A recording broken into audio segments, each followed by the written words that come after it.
Kakak mau nanya, kalau di Kristen itu percaya nggak sih kalau Nabi Muhammad itu adalah Nabi? Enggak. Kenapa? Ya, Islam Kristen, Bang. Islam. Oke, mau bertanya apa, Bang? Saya kamu tanya nih, Boleh. waktu Yesus disalib, terus dibunuh, terus kakak setuju nggak itu? Setuju. Itu kan Yesus disalib di matiin itu kan kemauan iblis, ya kan? Dalilnya mana? Dalilnya mana? Coba aja lihat. Nggak ada masalahnya. Ada. Jangan beretorika di sini. Iya kan Yesus itu kan mati disalib kan ya. Itu kehendak siapa itu? Kehendak dirinya. Apa ayatnya? Apa?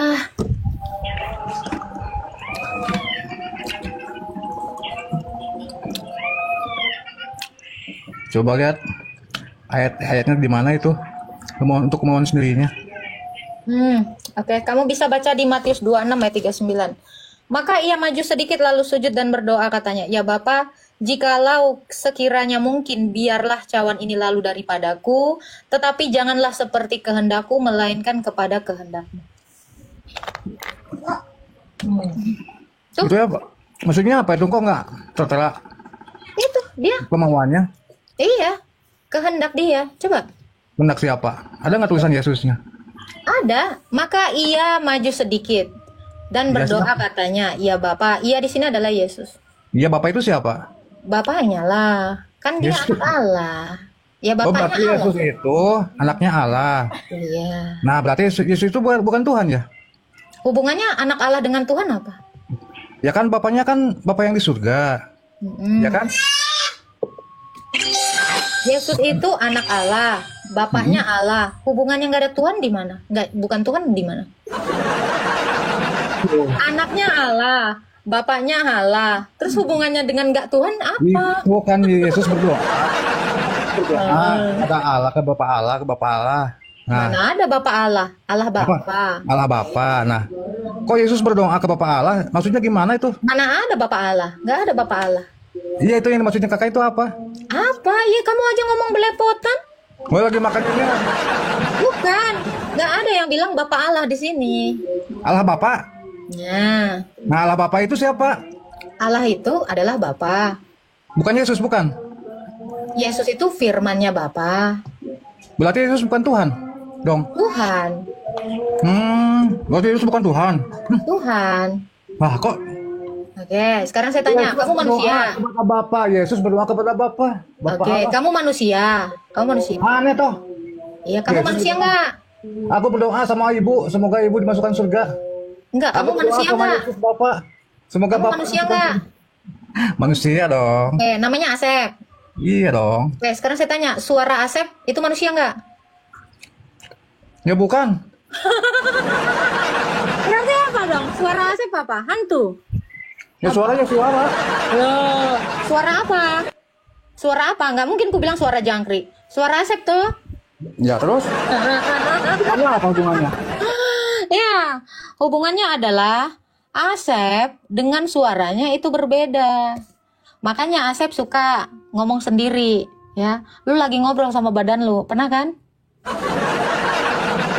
Pernah nggak sih lu ngomong sama dirimu sendiri? Ih, kok gua goblok ya? Pernah nggak? Itu pikiran lu lagi ngobrol tuh sama badan lu. Sep. Masa katanya, ya suara saya bukan saya. Suara anjing. Itu. Iya kan? Pernah ngomong nggak sama dirinya sendiri? Makanya kenapa Yesus mengatakan ya Bapa, andai cawan ini lalu daripadaku. Tetapi di atas semuanya itu biarlah kehendakmu jadi. Kenapa saya mengatakan kehendak Bapa itu satu dengan kehendak Yesus? Karena Yesus dalam kodrat ilahinya, dia satu di dalam Bapa. Makanya penyaliban itu kehendak siapa? Kehendak Allah itu sendiri. Kok kamu tadi bilangnya iblis enak aja?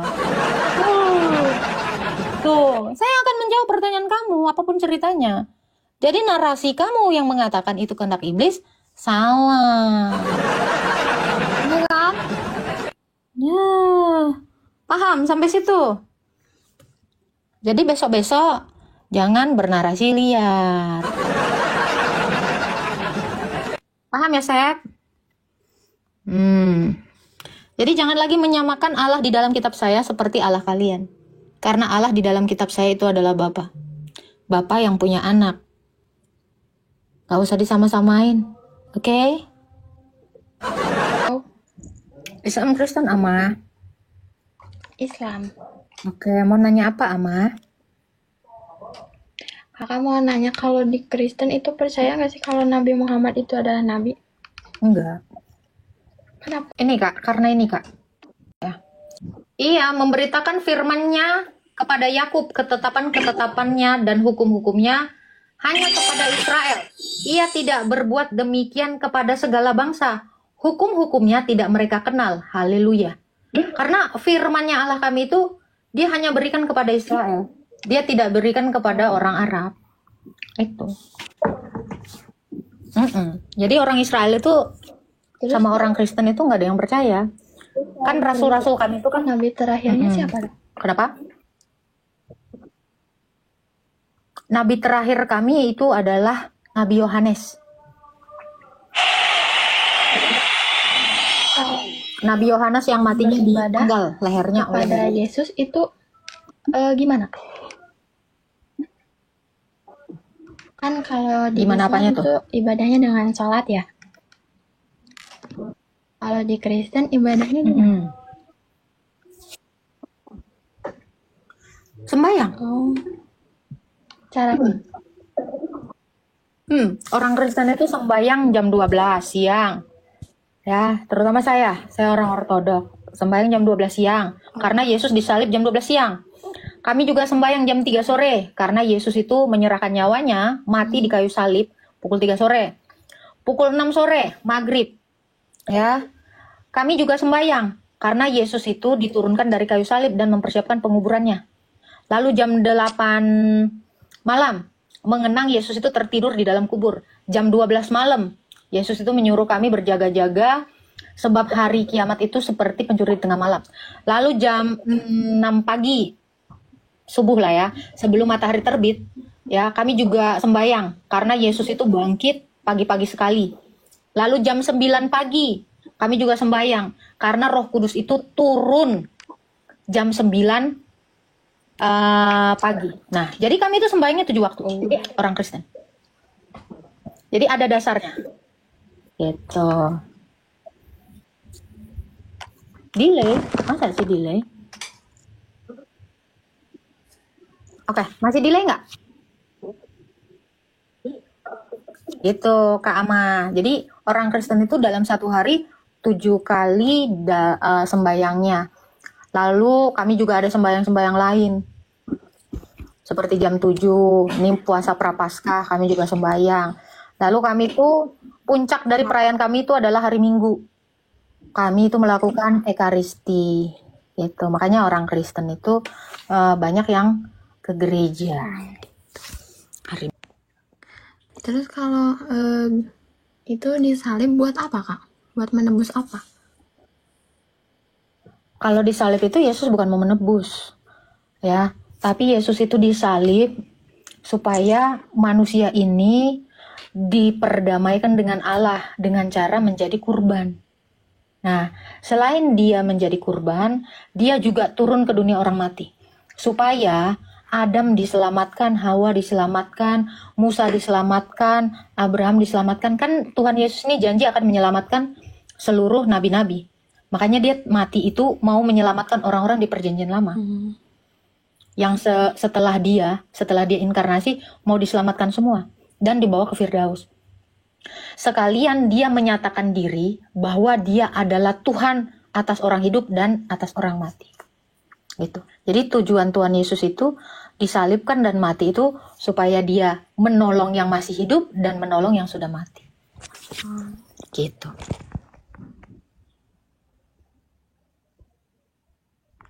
Oke, ada lagi yang berikutnya. Sudah cukup. Nah, Tuhan berkati, Ama.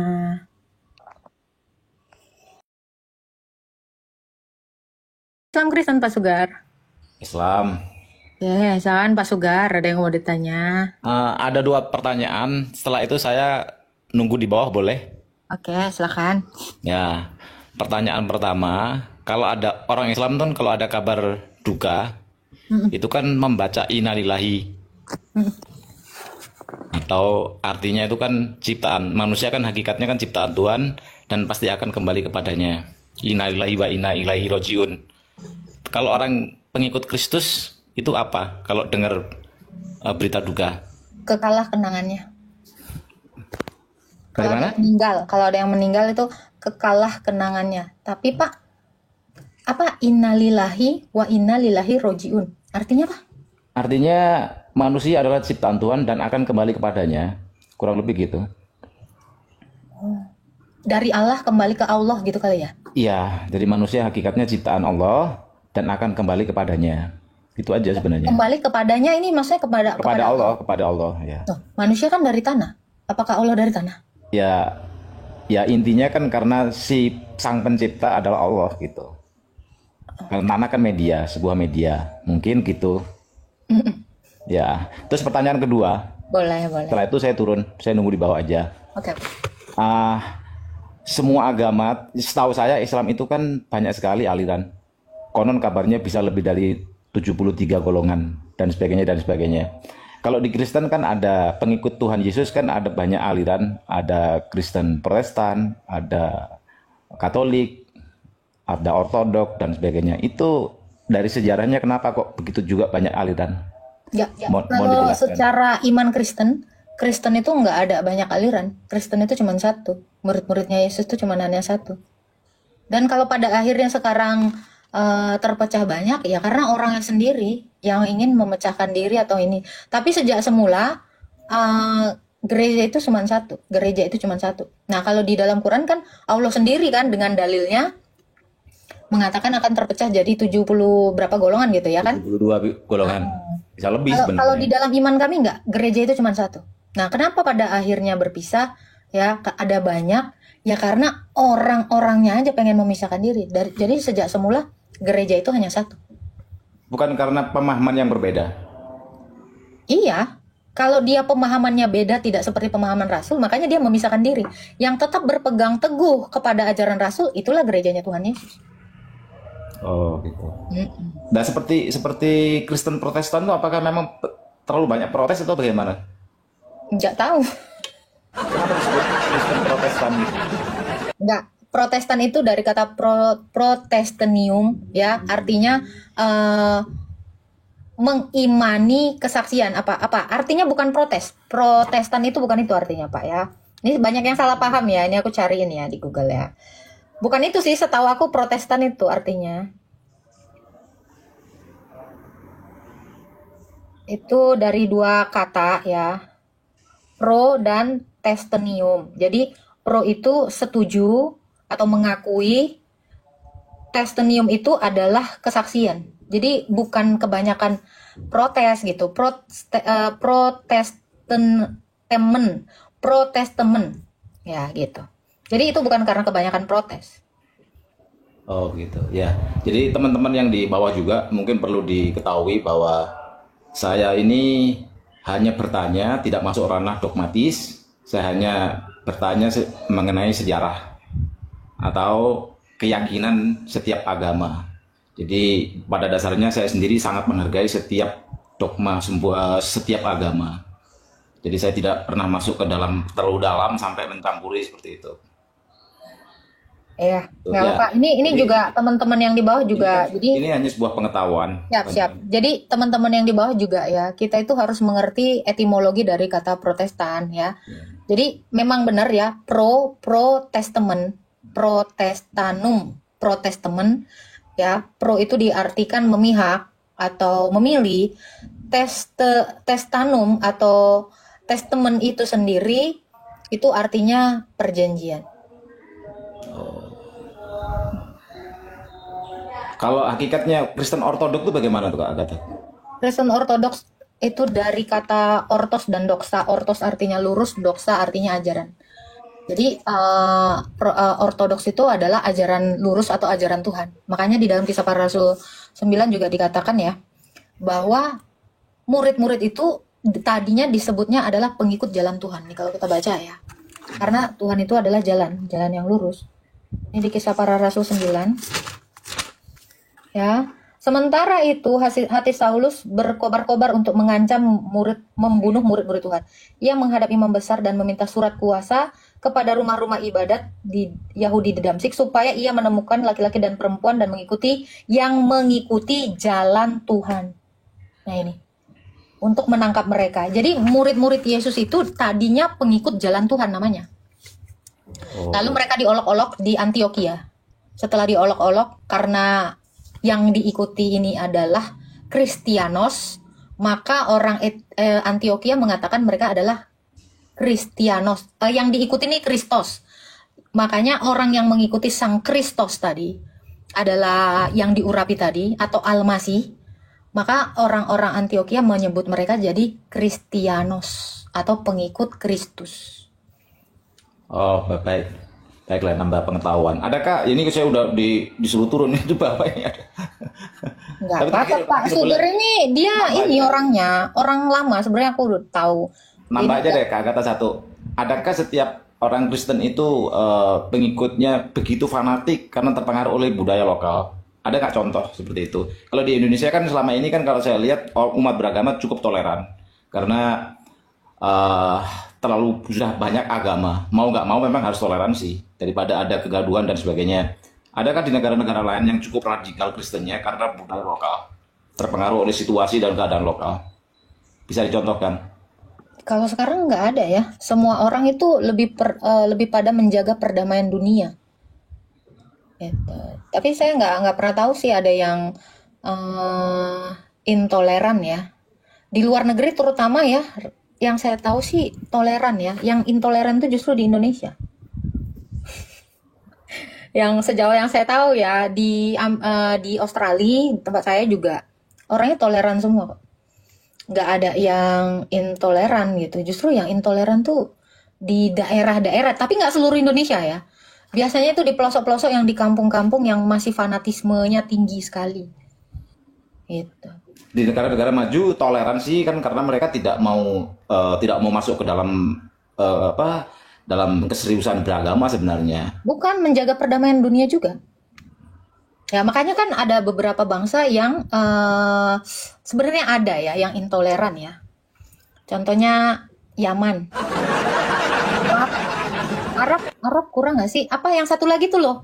Yang kemarin ini loh, woi. Afghanistan. Ya. Nah, itu banyak sebenarnya daerah-daerah semenanjung Arab sana banyak yang intoleran gitu. Tapi Arab sekarang udah banyak ateis kok. Toleran lah kalau nggak salah sekarang. Cuman yang saya bingungkan ya. Saya sih melihat keintolerannya ketika di Arab sana, daerah mana ya, itu nggak ada gereja. Itu intoleran menurut saya. Kalau sampai gereja tidak bisa berdiri di situ, saya mustahil karena tidak ada orang Kristen ya, pasti ada. Ya. Cuman nggak bisa berdiri. Itulah yang intoleran. Mana itu Kak? Daerah Arab. Oh, daerah Arab. Gitu.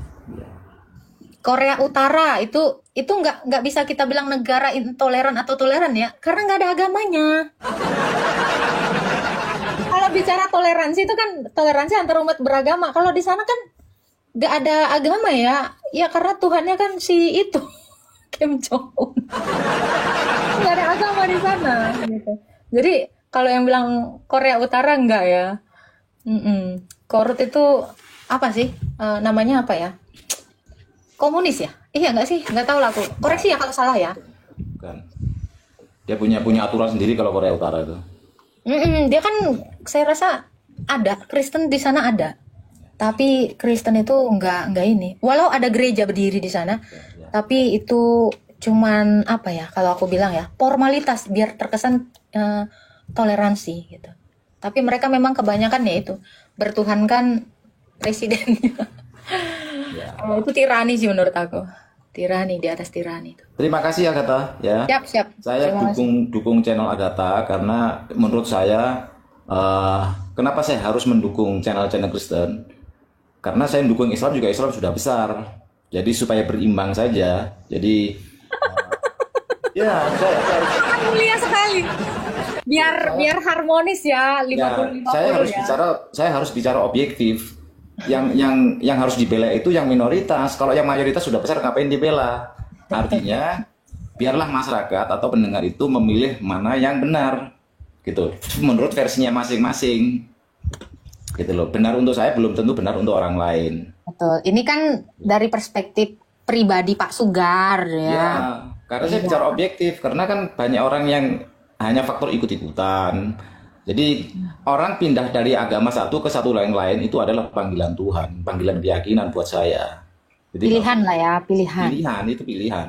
Harusnya memang agama menjadi pilihan, bukan dipilihkan. Betul. Karena betul. kebanyakan ya yang sekarang ini agama itu dipilihkan gitu. Dipilih nih, ini aja gitu. Cuman yang murni loh ya, bukan karena faktor yang lain-lain ya, bukan faktor duniawi atau kedagingan ya, bukan karena faktor perempuan dan sebagainya. Yang murni betul-betul masuk dalam ranah keyakinan. Itu saya akan hargai.